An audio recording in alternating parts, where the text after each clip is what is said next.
you gods can give all things, may I have as my wife, I pray, one like the ivory maiden. Pygmalion and Galatea. Pygmalion and Galatea are the main characters of the story.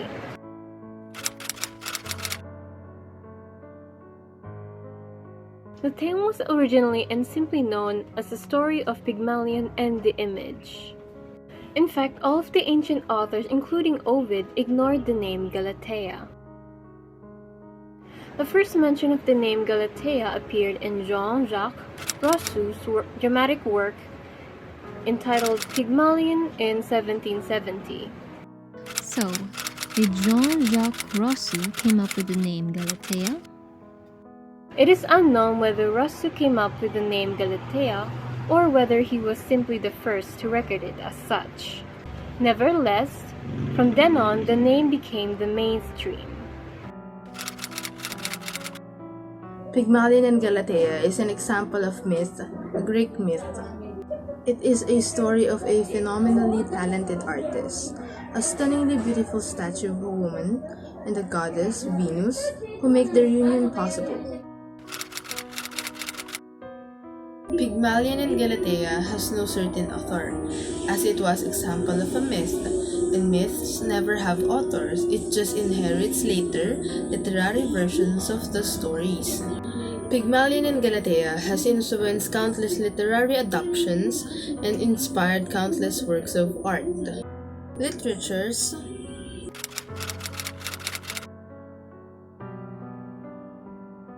operas,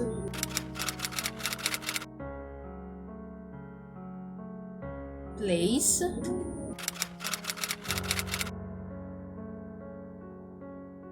musicals,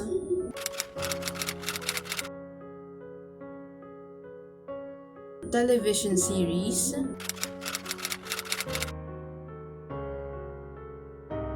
films,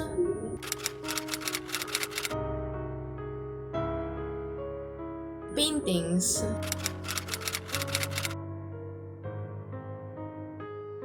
photography.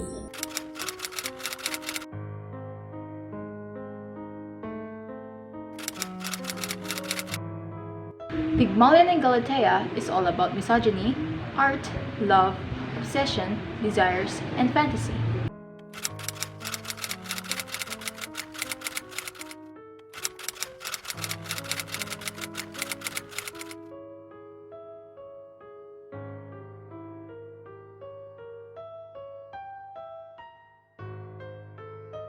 The story happened in ancient Cyprus, an island nation in eastern Mediterranean south of Turkey. The exact place and time where and when specific events happened were at Pygmalion's studio, at the celebration of a festival, and in a temple for the goddess named Venus. Now, let me introduce the characters involved in the story one by one. Pygmalion, a gifted sculptor of Cyprus named Pygmalion, was a woman hater. This quote sets up the whole story, and the story pivots off this topic. Not only does it set up the plot point that pushes the story, but gives Pygmalion a distinct personality and makes this character very ironic. Galatea. The ivory statue created by Pygmalion was named or called Galatea. Over the story, she is changed into a living person and later on became the wife of her sculptor and the mother of Paphos.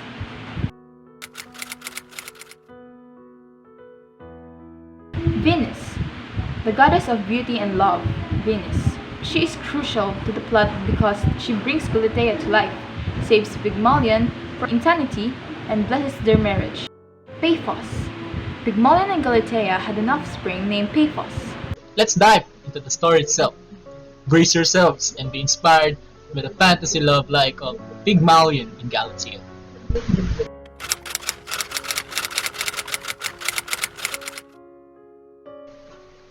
The story begins with our protagonist, Pygmalion, a talented young sculptor in Cyprus who is known for being a woman thief. After seeing the poet's moral way of life, he was shocked. In disgust, he decided to seek a life of isolation away from women.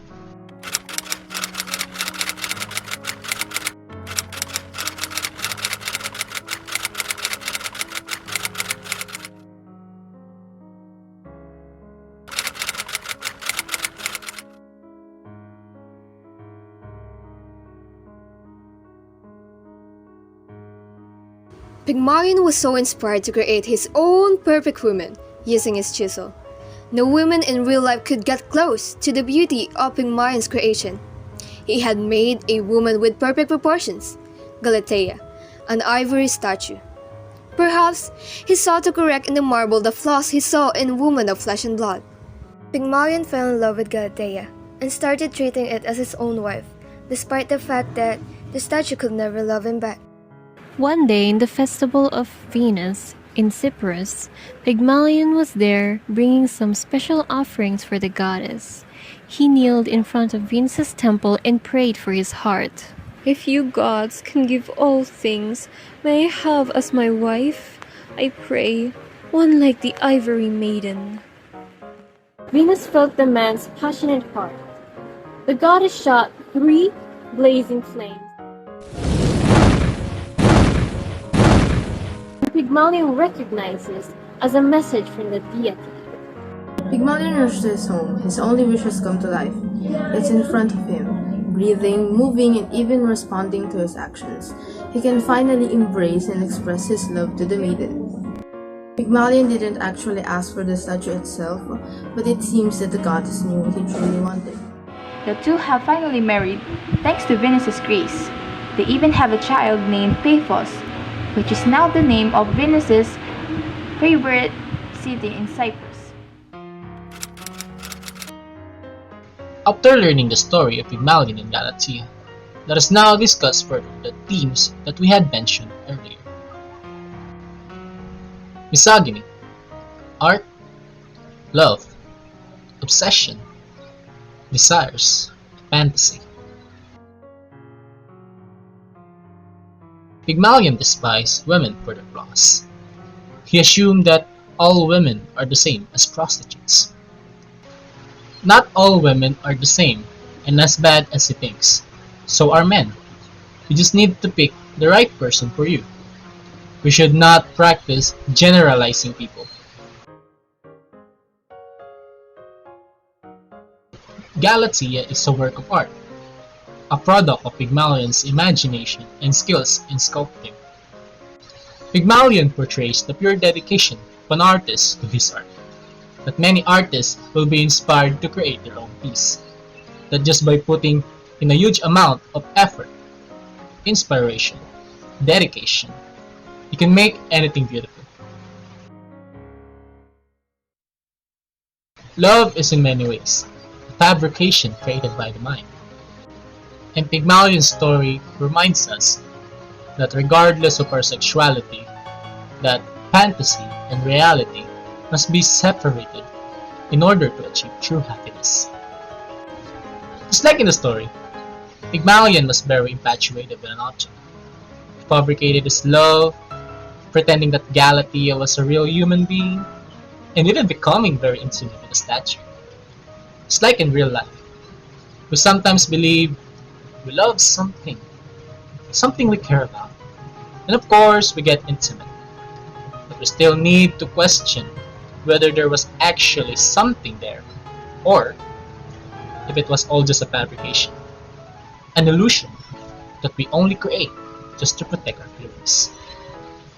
People will sometimes say it's love, while others, well, it says it isn't. Sometimes we are blinded with love, but we forge our desires into reality. We should understand the difference between reality and an illusion, and the difference between the love and obsession, because obsession can be sometimes be blinding.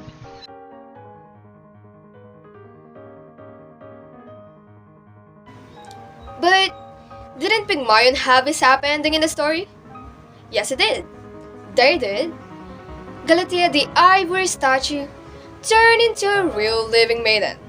In real life, is it possible? A fantasy life scenario just like what happened in Pygmalion and Galatea story? No, it's not, and it will never be. And here's our theory on the story.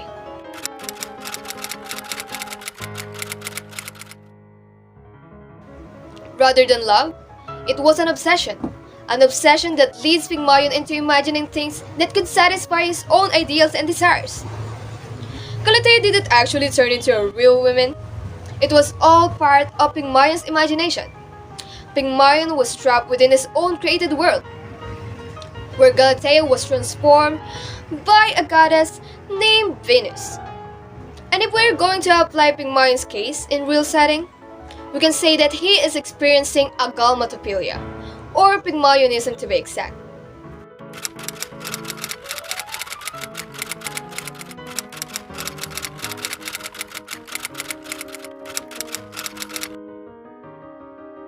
And from the story, have you ever wondered, did Galatea really love Pygmalion just right after being transformed into a living woman?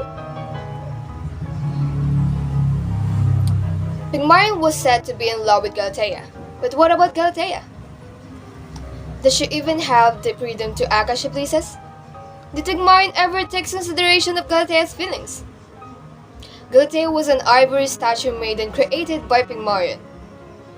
Her physical features were carved based on his likings.